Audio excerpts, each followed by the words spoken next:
My baby is 9 months old, and yesterday we officially started sleep training. We've been avoiding sleep training for the past good 3 months. She was an amazing sleeper for the first 5 months. She slept through the night, and then she stopped. And on and off, we had 1-2 wakes a night, which was fine, just manageable. And then the last month and a half, she's been waking up every 2 hours. We also, until maybe 7 months, we had the bedtime routine that was we'd go in the room, turn off the light, put her down on the bed, I change her diaper, I do a little massage, we play her a song, put PJs on, put sleep sack on, and then I put her on the boob and she falls asleep while she's nursing. We did that every day. It was really easy for her to go to sleep. First 5 months, it would just help her sleep through the night, and then she started waking up. But it was a very special time for me too, that I really loved and cherished and didn't want to give up. So that's what we were doing until she started waking up every 2 hours and would require to be nursed back to sleep. And that became very, very tiring because I also wake up at 5 a.m. to get ready for work. So I was running on very, very low energy, very, very low resource, and we were like, okay, we need to sleep train. We need to help her learn that independent sleeping techniques so that she can sleep better and she can also get some rest and we can get some rest and all that. And then we tried to research all the methods, kind of figure out what makes sense and what would realistically work for our situation. And then she had teething, and then she had a long ear infection, so we didn't want to do it then because we knew that she was uncomfortable from other things. I had a really hard time figuring out how to get her in that drowsy but awake state without nursing her. So I started breaking that nurse to sleep association. So I started trying to do her last feed of the day at least 30 minutes before we would start bedtime in a very bright room, where in the living room or just in her room, which she doesn't sleep there yet. But then I'm okay, well then I put her in her PJs, we read some books, and she is wide awake. And now that she's 9 months old, she also learned to pull herself to stand up. So immediately we put her down in the crib. If she's not asleep, she just gets up. And so we were okay, what do we do? And I guess the answer was we let her be. So yeah, yesterday finally all the stars aligned, not actively teething, no ear infection, good belly situation, everything. So we could start sleep training.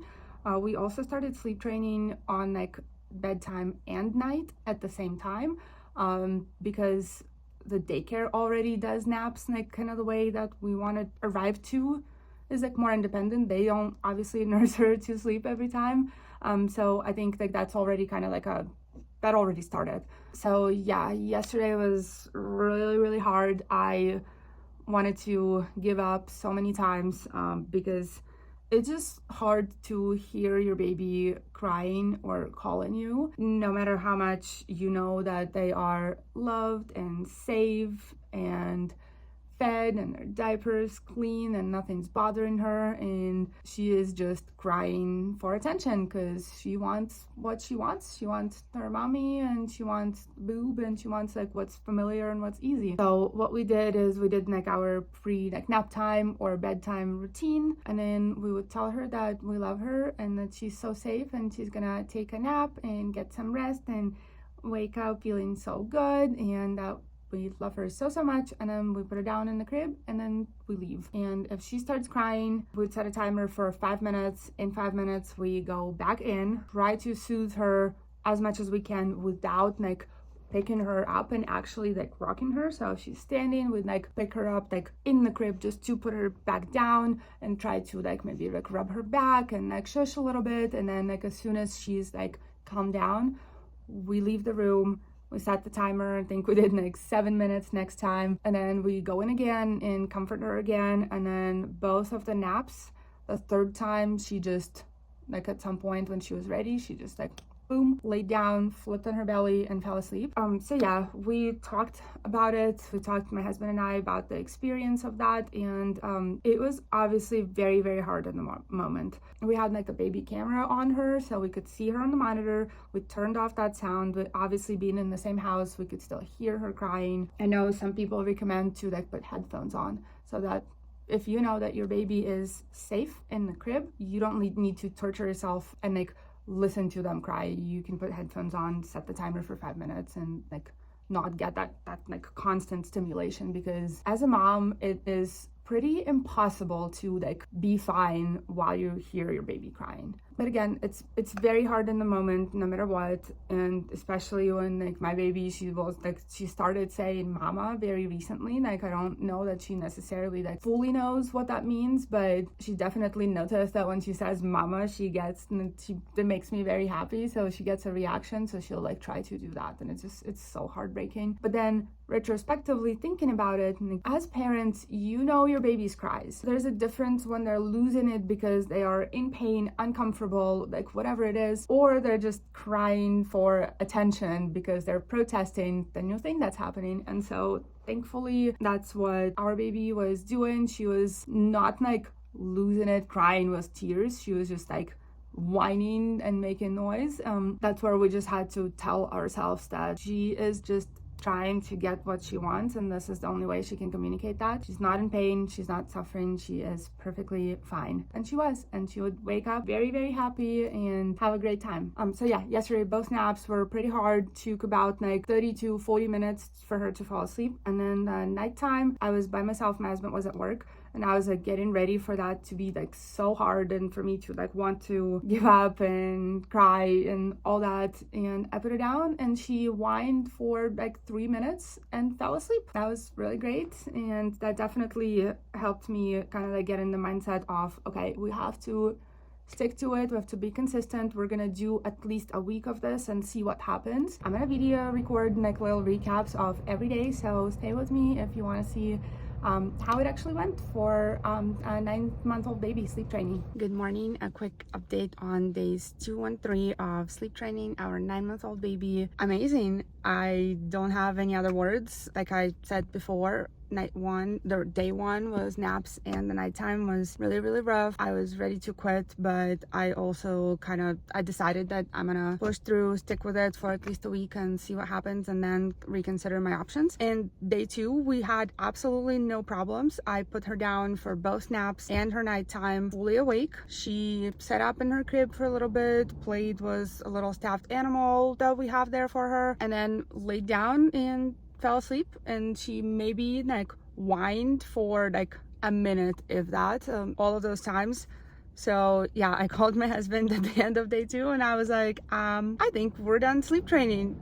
We did it, yay. And then we also decided that we need to like start night weaning a little bit, just because the baby was so like used to nursing to sleep, and we got into that pattern that like every 2 hours she would wake up and I would nurse her back to sleep. And I think that had to be a part of sleep training, just because I don't know if it would be very effective to sleep train during like the day naps and like bedtime, the initial bedtime, and then still the second she cries in the middle of the night, I put her on the boob.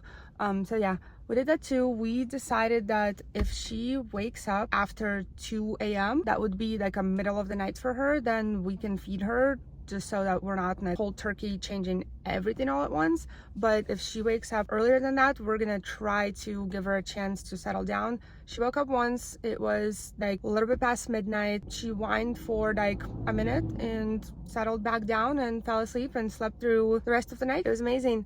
Yesterday, day 3, she was in daycare, so we didn't get to do her first nap, but I know that daycare kind of is doing the same thing. Just as soon as they know that it's about time for her to take a nap and she's showing those signs of tiredness, they put her to sleep. sack and put her in the crib, and a lot of the times she will settle down for a nap. Second nap, brought her home from daycare. She told me, expressed that she's hungry, so I went to like nurse her, and she started falling asleep on the boob.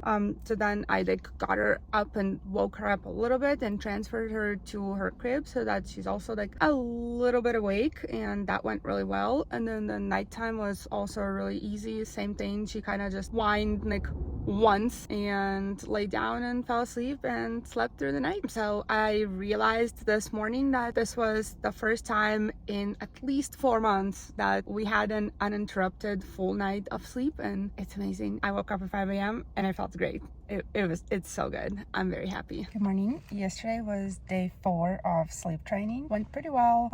I feel like going to sleep and her settling herself down is going really well and really easy. We are trying our best to put her down awake just so she can practice that skill, but there is a lot of like actually watching for her sleepy cues. So I feel like when we put her down, even though she's awake, she is pretty tired and like ready to go to sleep. So that's definitely helpful. I feel like at this point, she's 9 months, we are moving a little bit away from wake windows as much and just like watching her cues more. She did wake up once in the middle of the night. It was like 2:40 in the morning, and she was like on and off whining for about like 30 minutes.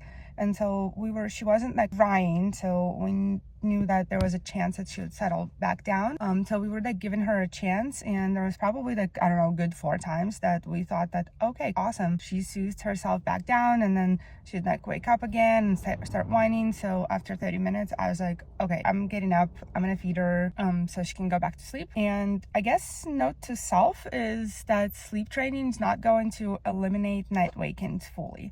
Like if your baby is uncomfortable or needs something, they will wake up no matter how much they're able to like soothe back down on their own, and that is totally okay. We decided that if her first wake is after 2 a.m. At that point, that's 6 hours after she last ate, we can feed her. We're not like fully eliminating night feeds yet.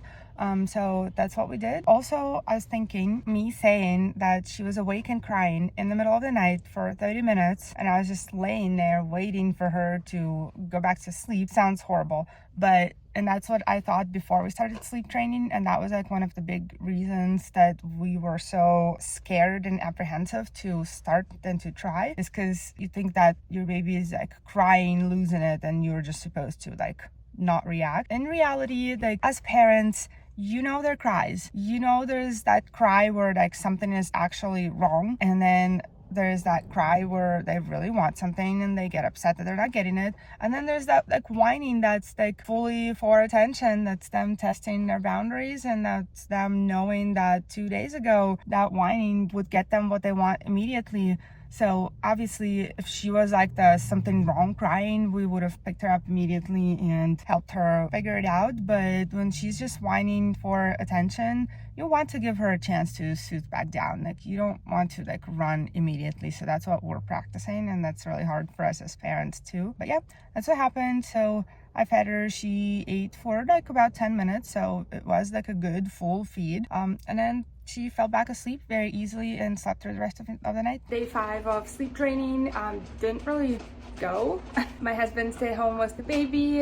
He said that he put her down awake but like sleepy for nap both times, both naps, and she like fasted for a minute and fell asleep. And then for her nighttime, we did a bath, so she got nice and sleepy, and she actually fell asleep while nursing, just like the good old times, and slept through the night and woke up at 4:30 in the morning to feed, but that's okay. That was 8 hours of sleep, so we'll take that. I'm in my car before going into work. It's not even 7 a.m. So this is the lighting. Days 6 and 7 of sleep training went fairly well. I think baby girl is definitely getting more comfortable in her crib and just like falling asleep on her own, especially if we catch that like nice and tired time. She is teething pretty badly past like maybe 2 days. There's at least 3 teeth that are in like different stages of actually cutting through. So it was pretty clear yesterday she was very uncomfortable. It was a little bit more challenging to put her down for a nap.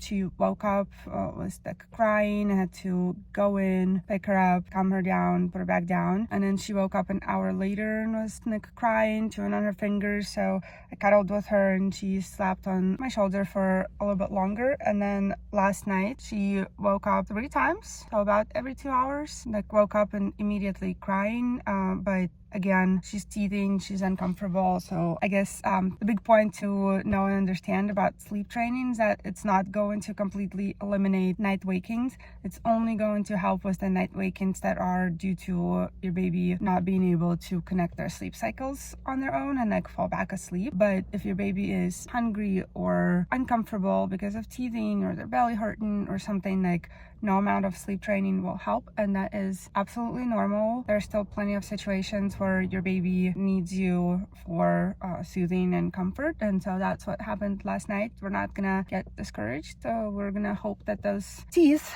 will pop through and stop bothering us so much, and we're gonna keep going with sleep training. This is like the 5th time I'm trying to record this video. It's been about a month, maybe like 5 weeks or so since we started sleep training. It was going really well for the most part, so I didn't feel like I needed to record those like daily updates anymore, because it's all the same.